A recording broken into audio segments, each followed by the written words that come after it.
welcome back to another fantastic, shorter this time, but nevertheless, an episode of the Two Man Wrestling Podcast. Indeed. Yes, indeed. Yes. We are here. Yeah, go on. We decided to basically just do a short podcast because we're protesting against Raw and SmackDown and top tens and blind rankings. No, we just wanted to do an in-depth look in and out, basically. Yes, of the ever, should we say, controversial Wrestlepalooza. It was actually very controversial because sometimes maybe good, sometimes maybe shit. And in this sense, shit. Yes. Well, do you know what? That's what the world has been saying. The general consensus is that it was quite. Yeah, but what is yours? Yeah, what is yours and what is mine? That's the real question we're answering today. 100%. So, do you know what? We'll start with. Do you want to talk about the matches, or do you want to give what your no? What's your initial opinion on it then? My initial opinion is there was some very good matches. That I don't think for it to be an iconic thing for ESPN and WWE for the first time, you need it to be spectacular, and it wasn't spectacular. It was just a decent pay-per-view. It's what you would normally see on other pay-per-views. If arguably you would see other pay-per-views that were better than that. They kind of leaned on only one thing, but we'll get to that one thing they kind of leaned on. Apart from that, it was pretty meh. Everything was kind of meh. Storylines were kind of meh going into it. But the actual thing itself, it wasn't the best, but it wasn't the worst. It was just like a decent pay-per-view. But the promotion of it wasn't correct for what the pay-per-view outcome was. I think a lot of people are just like, that's how I felt, but like, just it was really overhyped. When in theory it was just a big, hi, we're working with ESPN. By the way, it's on ESPN. Do you know it's on ESPN? It's on ESPN, guys. Go and have a look. It's on ESPN. I promise you, it's there. That was like all we were dealing with for like. What? Oh, you're fine now. You're fine now, Karen. Okay, yeah, cool. Yeah, like it just felt like a massive promotion thing, and like the wrestling was sort of forgotten about. So you know those restaurants that just think about the aesthetic and forget about the food. Yeah, that's why you go to France and they tell you never go to restaurants with loads of flowers around them. Yes, never go to restaurants with menus outside the front of them. Don't sell for something when it looks good and it's not actually that good, even though you kind of got the gist that it might have not been good. But we need to bash it. We need to stop bashing it because there was actually good. It wasn't. There wasn't the worst. Just for the promotion of it wasn't incredible. And the promises by Triple H saying it was gonna there's gonna be some. Oh, what did he say? He promised there would be some unexpected things tonight, and it's like there was nothing unexpected. Was there? I think what he meant by that was probably Vaquer winning, and that was going to be about it. But actually, it was slated that Drew was meant to win the. Yes, the title. We're going to get into that. We'll go into the matches now. I think it's the best again. Okay. So, actually, no. Before the matches, I just thought it was very good. Last background thing. Obviously, Wrestlepalooza was an ECW pay-per-view before, way back when. And Paul Heyman was like a very integral part in this pay-per-view. I thought that was a good little note. Obviously, they did it deliberately. And Paul probably was like, ladies and gentlemen, I built this pay-per-view. Therefore, I should be involved in it more than anyone else. Incredible impersonation. But, he did appear. He came out with Brock Lesnar. You know what? Seeing as you want to talk about matches, then that is the first match. So, and that's why the segue. Come on, I'm just giving you the I wasn't there to finish it. So it's been a long day. If you didn't know, I was been travelling all of yesterday, so I'm rather tired. So if you do hear, if you. Yeah, I'm just gonna stop. Speaking. Enjoy the podcast with Dejon, guys. You guys have an excellent time. Enjoy it.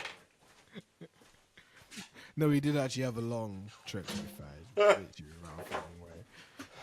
I'm not gonna say that when he comes back on now because it's just giving him satisfaction. There you go. Yeah. Right. You ready to continue now? I went and had a word with myself. I'm good now. I'm feeling more awake. So let's go into Cena versus Lesnar. What did What did you think? Oh, predicted incredible, was not incredible. Squash, absolute destruction. Kind of trying to replay what should have happened the first time these guys first against each other, way back when in Extreme Rules 2012. When they obviously Lesnar came back, and that was like the main feud for both of them at that time. Yeah. Yeah, it was just a squash, and it just wasn't a good squash. No, I think what we saw maybe 2 attacking moments from Cena throughout the entire thing. I mean, I get it. Like Cena's on his farewell tour, and Brock is, as I said, Brock. Like he's gonna have to give back, obviously. He's gonna keep going. So it's like it is a bit weird to come and have Lesnar, who's meant to be this beast, come in and lose on his first match. So I kind of get it. I did predict Lesnar would get it. Really? I did, yes. I did say Lesnar would also win this one before it started. But, yeah, like, Cena it was a massive squash match. Yeah, And massive squash match, I get it, like, yeah, between the power and Cena's aging, but not on the farewell tour. Well, it can happen on the farewell tour, and it did happen on the farewell tour. But, like, the dude was WWE champion 3 months ago. Yeah, but that was just to make him the greatest of all time. Yeah. Technically in titles. So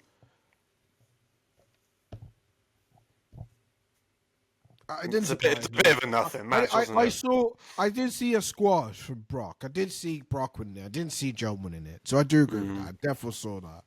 But That's what I'm more right. Yeah, it just didn't feel right. But for a weird reason, I can't really put my finger on why it didn't feel right. But it just didn't. Again, probably as you were saying, for you, the fact that he was WWE champion only a few months ago, and now he's gone to basically squashing. And who knows? Maybe when at Crown Jewel, he will actually get a dub against AJ Styles, who he's never beaten. So, no. Yeah. I mean, that's going to be a classic, isn't it? I can't wait for that. Yeah, it's really good, really good. Feed me it. Feed me, yeah. It makes it sad. Obviously, we're just generally talking, but it makes me sad that obviously AJ is going to be retiring next year. Yeah, man. Reportedly, I was saying that. Announced yesterday. Yeah. Rest in peace to probably the actual greatest. Not rest in peace. Sorry, rest in peace to his career. Sorry. He's one of the greatest, if not the greatest, technical wrestler of all time, I think. And he's carried the company of TNA for literally. Well, he kind of was there from the start. So, about 2002, 2004 to like 2013, and then he went to New Japan, and then was incredible at New Japan, and then WWE, and then incredible when he first got to WWE. Imagine like the guy's dead, but like he's just he's generally. I mean, said rest in peace. So I loved AJ Styles as a kid. I literally made a cardboard cutout belt with like stapled the shit with it and put like an X because the X division, and I think I used to call my wrestling name Jay Styles. Jay Styles. Because my middle name's Jay. Yeah, I love AJ Styles, man. Is it? What's your middle name? Jay. Is it? Yeah, I think Jay. Do you not know that? You've been friends with me for what? Oh, shit. I'm not even African. Go on, G. I'm not even African. I'm Jamaican, G. Anyway, yeah, we've lost him. No, it's just reminding me of, like, what's your street name? I'm 1 2 Trappy, cuz. What's your name? Hi, Jared. Hi, Jared. Hi, Jared. Hi, Jared. How's your ankle, Jared? Jared. But yeah, good. Oh, some of you guys will know that motherfucker is. Yeah, we actually do know a guy called Jared. He's one of my best mates as well, so that's fine. Yeah. Shout out. But yeah, in general, I just love AJ Styles, and it's gonna be probably a good match, probably an incredible match. But I don't think it'll be better than the ones I've already had. That's why I'm kind of like, because they're older and all that stuff, you know. Yeah, no, I agree. But getting on to, should we get on to the next match? Are we ranking every match, by the way? Are we gonna rank that? Yeah, actually, yeah. Why not? Yeah, I'll probably rank that like a general 5. Yeah, 5 out of 10. Like, it can 5 have 5 points because it's Cena Lesnar on its own. And like, as we said, it wasn't the worst. Like, a squash wasn't out of the question. So yeah, it can have a 5. I can't explain what was the problem. Was it like I think people wanted more, just a bit more of a fight from it. Can't put my finger on it. It was just, I genuinely think it was just too slow, too squashy, not feeling right. So yeah. Anyway, I'd probably say that's a 5. Yeah, most 5 at the most. But we're gonna move on to bigger and better things next match. The next match, was the Vision.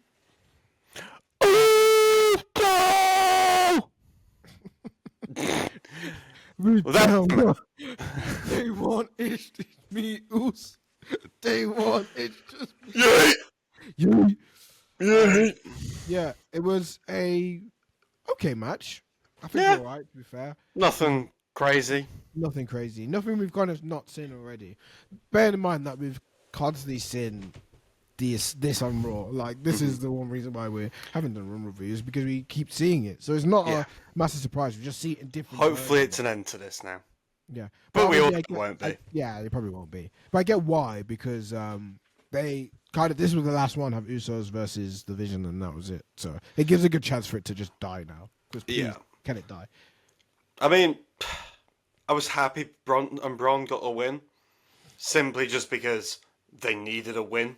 Like, yes, they look strong and whatever, but how can you be classed deemed dangerous and strong when you haven't even won a match yet together? Yeah, facts. Like, so, or like a PLE big match is what I mean. But this is one of the matches where we think, yeah, that was a duh. Like, that was like a one we respected it was going to come in and not be good, and then it didn't end up being good, which is exactly what we thought it would be. So we can't be too mad at it, really. I can't really be too mad at it. It's just like, what is this match? I sound like such a mark right now. But it's just be happy, brother. Happiness. Yeah, because we've just seen it so much, you know? Yeah. If you guys are new wrestling fans, you won't understand it. It's a painful experience at the moment in terms of the weekly shows. It is the same. I mean, go and watch our last podcast. We talk all about it. Incredible analysis, I must say. But no, it's just a bit. Yeah, it's a bit. I don't have any of the words because it's. I mean, we explained it enough last week, but it's boring me that much now. Like, it's just getting a bit peak. Well, I get maybe why didn't they just switch something up, maybe a tag team, to give like Usos the tag team titles again. That gives them something to do. They'll be on TV a bit more. But like, if this match was for the tag titles, I'd be even more happy with it, because like those two teams would be great in that division, and would. God, this skyrocketed to another dimension, which is what is exactly what the tag team division needs. Yes, yeah, I agree, but they're not going to do it, and I don't know why they're going to do it. I mean, they might do. Triple H might get out of his, I want a lot of money for all the deals and collaborations I'm doing with different companies and trying to get as much money for the company as possible. Then actually just putting on a good show and actually putting on a good show. Make it worth people's money. Make it work. And I think this is, again, rant. I think this is the thing with all the fans at the moment. It's just, we love the product. The product can be good, but the product's not being utilized how it used to be. You get me? No. Like, in the Vince era, it was very much for the fans. Yeah. And now it's a corporate thing, and it's make the most money. They're trying to be like the UFC. But I think the only thing that gets better is obviously if it is... you're seeing more, I guess, just dedication to matches, but they're just not going to do it. I'm just not going to see it. Well, they cater more to the fans eventually, but I think they do and they don't. I think Triple H has his own mind for things and he thinks this should work, but it's just it's too much money in there. I don't think it's necessarily Triple H. I just think it's about making money at the moment. So. Yeah. But overall, what would you give this one out of 10? Generally like a 7, because I've seen it before. I'm gonna have to go 6, just because of how boring that build-up was. I'm docking it a point for the build-up. Yeah, because there was not much good build-up for it. To be fair, you are. But it was cool for 1 or 2 weeks. Never mind 6. Yeah. No one needs that. But hey ho, the next match Amazing match. Was actually a bit more happy. I'm happy with it. Really Io Sky versus Stephanie Vaquer, where we crowned our new WWE Women's World Heavyweight Champion. And who was it, Will? Stephanie Vaquer. There we go. Yeah, Woo. first world title. I remember watching is it Chris Van Vliet doing an interview with Stephanie Vaquer. She's speaking about how she doesn't actually know much English and how she's learning, even though she sounded really good speaking English.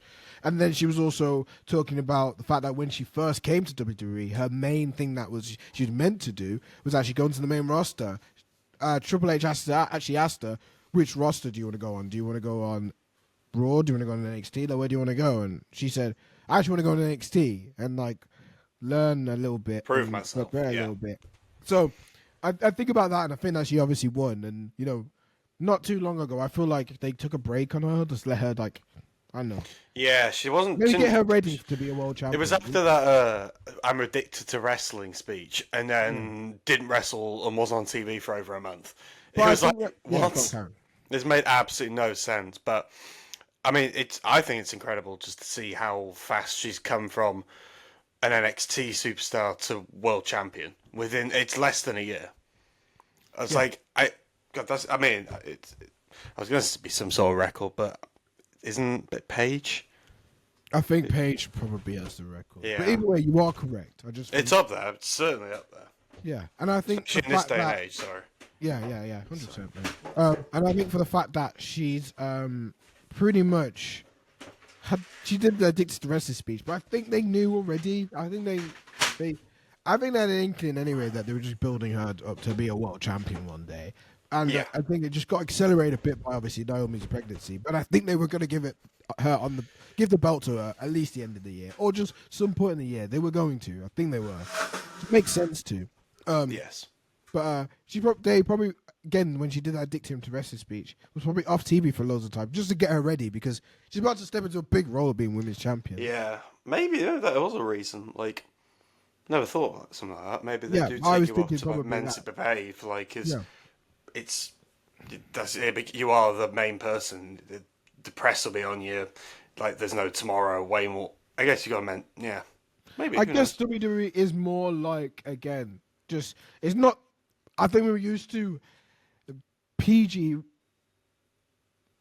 ruthless aggression, attitude era wrestling styles and wrestling schedules where everyone basically is on the road all the time. And don't get me wrong, they're still on the road all the time, but they got the breaks. And if they need to do something important to build a wrestler up, they will give them the breaks. And I think that happened more and more because obviously now WWE is just it's a business now. It's a company, you know.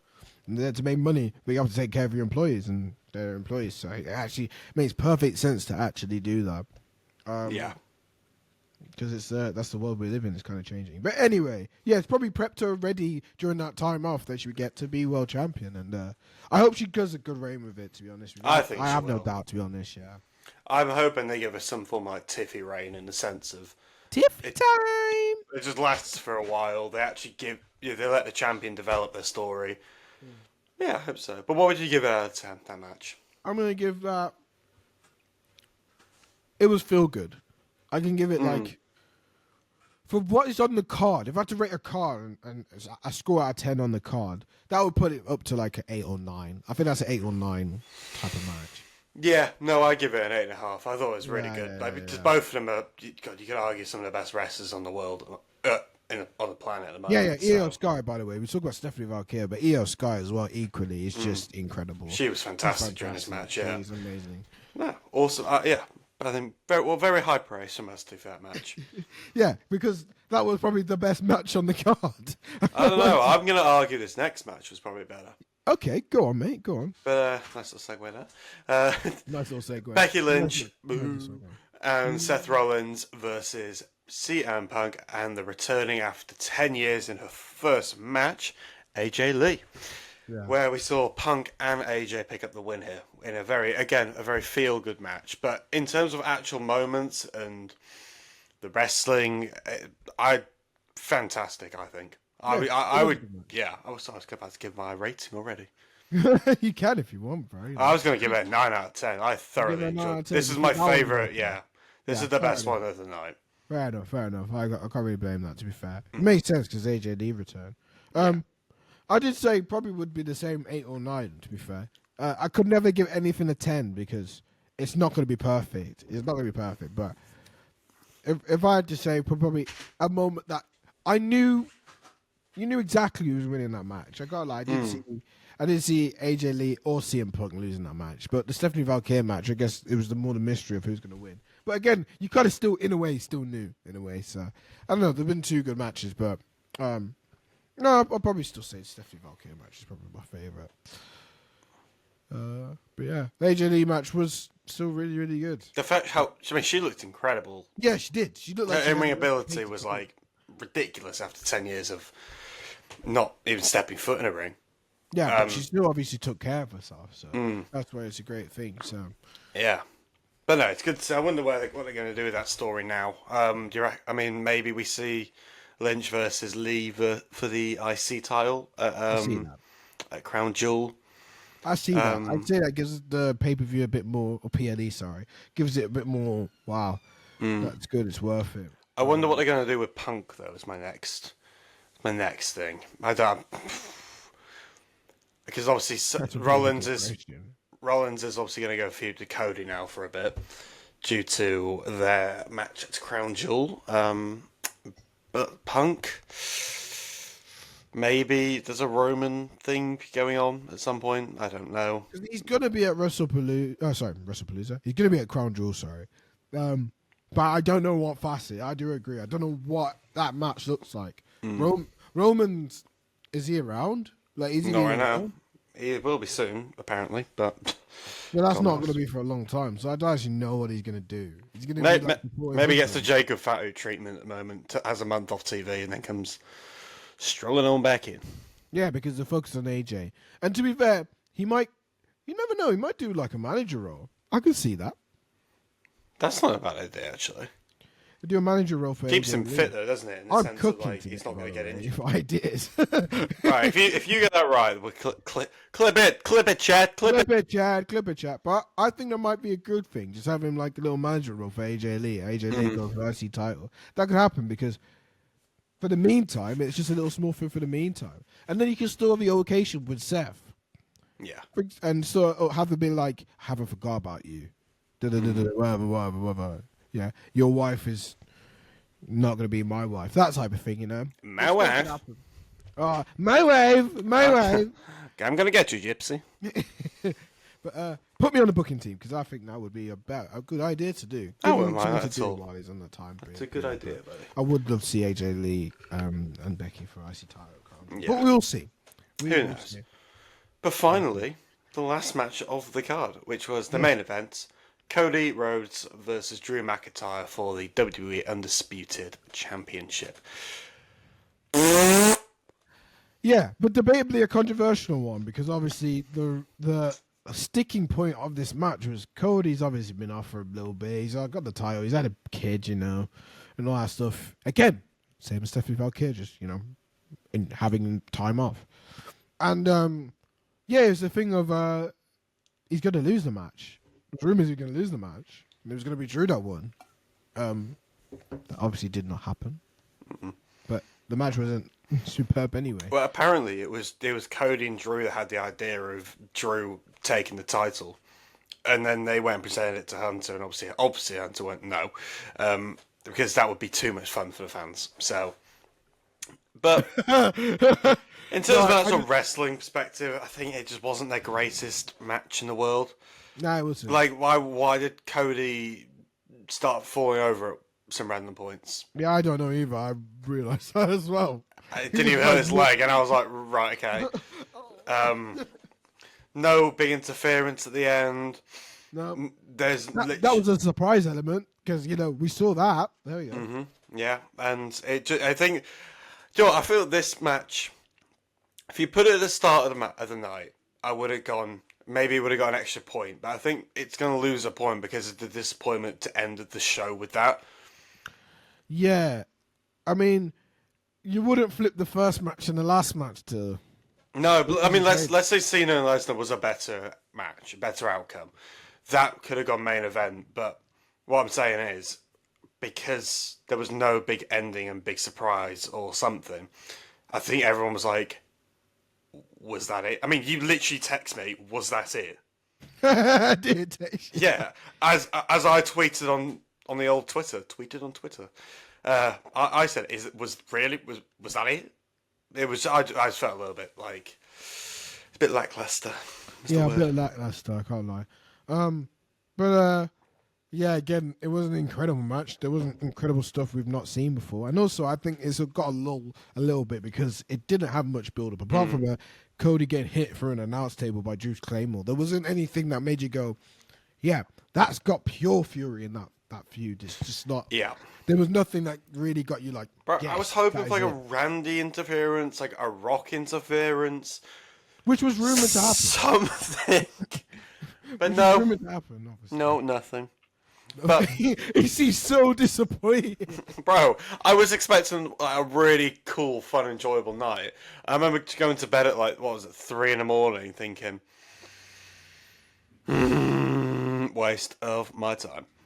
But again, it's because we had this expectation that it was going to be a big. Maybe it's us. Maybe it's us. Maybe we set ourselves up to fail. Maybe we're marks and we are too critical with matches anymore. We're too live on nostalgia. But I can't say that because there's been incredible pay-per-views this year. Night Champions was incredible.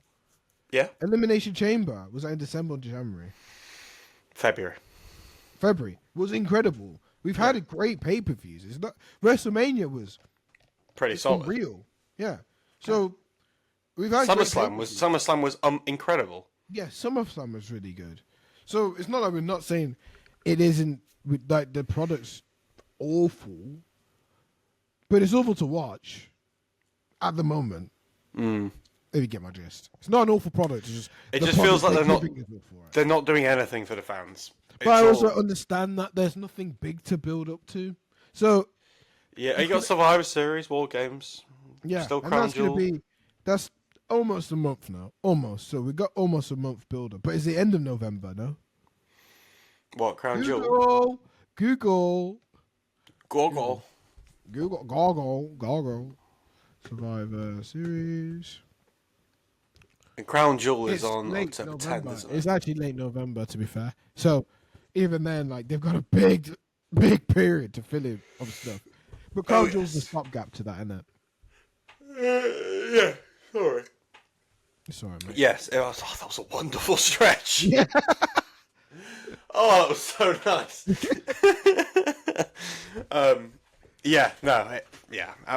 What? Yeah. No, I just was saying sorry. that What a Crown great Jewel's going to stretch. be a good filler gap, basically, for the low periods of WWE right now. Because the product's not incredible now. No. Wrestlepalooza was meant to be that, and it just wasn't there. So I wonder what's next, really. I wonder what's next and how they can make it incredible. Because I don't know. I don't know if you feel that. It's just missed that flair, hasn't it? That element of surprise. Yeah, ever since SummerSlam, though. Before that, I could not discount it, but since then it's been a bit. Yeah. But what would you give this that Drew and Cody? That might be a 6. 6. Oh yeah, 5, 6. Nothing higher than that. Yeah. 100%. But some other good little points before we wrap it all up. Paul Heyman came back to introduce Brock Lesnar. I thought that was awesome. Yeah, it's really good. Love that bit. Obviously, the history they have. Yeah, Really good. I've also somebody pointed out on TikTok the other day that Paul Heyman has been passed around more than like Bonnie Blue at this point. I mean, just in 2025. I mean, we've got Roman, CM Punk, Seth Rollins, not JC Mateo, Bron Breakker, Bronson Reed, Brock Lesnar, Becky Lynch. It just goes up 7. He's getting Wild. pimped out. He is getting pimped out. Yeah, But he's getting pimped we also had another little surprise. Pat McAfee was back for, I mean, weirdly only half the show, but he had, I don't know what's going on with him at the moment. Yeah, I'm going to go and then I'm going to dip the scenes, guys. I'm just going to give you a bit. And thanks for the support on that, by the way. That did really good. There we go. Some good numbers in that one. Yeah, for the thank you very old much for this week, TikTok. guys, by the way. Yes, it's been an excellent week for us in the world of the Two-Man Wrestling Podcast. Yeah, that's been good, yeah. What else was there? Was there anything really else? Well, AJ saying he wanted to retire. AJ's retiring next year. Which makes me very sad. Yes, he said maybe he gets to WrestleMania, maybe he doesn't at all, but we'll have to see. Yeah. Same reason. Leave, I reckon. Same reason as John Cena though, because his body's just slowing down. He said, if you can't come and expect what you expect out of an AJ Styles, I'm not doing it, which is fair. And he's a legend. He's done it for years. Yeah. So. I was explaining before to Will that it's just like one of my favorite wrestlers of all time. Greatest technical wrestler of all time for me. Apart from Shawn Michaels, but yeah. But apart from that, there was nothing really else. Obviously, that explain. Oh, there was one more thing. Was that ESPN actually rated this pay-per-view a C itself? Oh, really? Yeah. God. So yeah, I think if we could leave you on that note, and that will sort of sum it up everything. You get the picture pretty well. I think if ESPN is saying that, something needs to change. Something needs to change. But yeah, thank you for enjoying the podcast today. I feel like it's been a massive rant. We enjoyed parts of the pay-per-view. We're going to be honest. We're always going to be honest. We're not going to lie to you. Yeah, I wouldn't sit here and glaze it when well, what's the point in giving a bad product a good review for the sake of? We'll give a good product a great review when we get a great product back. But it's not when we get that good product. we get it back. We ain't got it back yet. So when it comes back, we're going to be like, but hey, here we go. Yeah. A little bit high, a little bit too low. Nice. Hey, ho. Here she goes, I want me to know. Just don't see my vertigo. I think she's made a plan with me. And goodbye, everybody. Have a good evening. Au revoir. Look at our socials. You might find stuff. Yeah! If you don't follow our socials, I come round your door and whip your ass.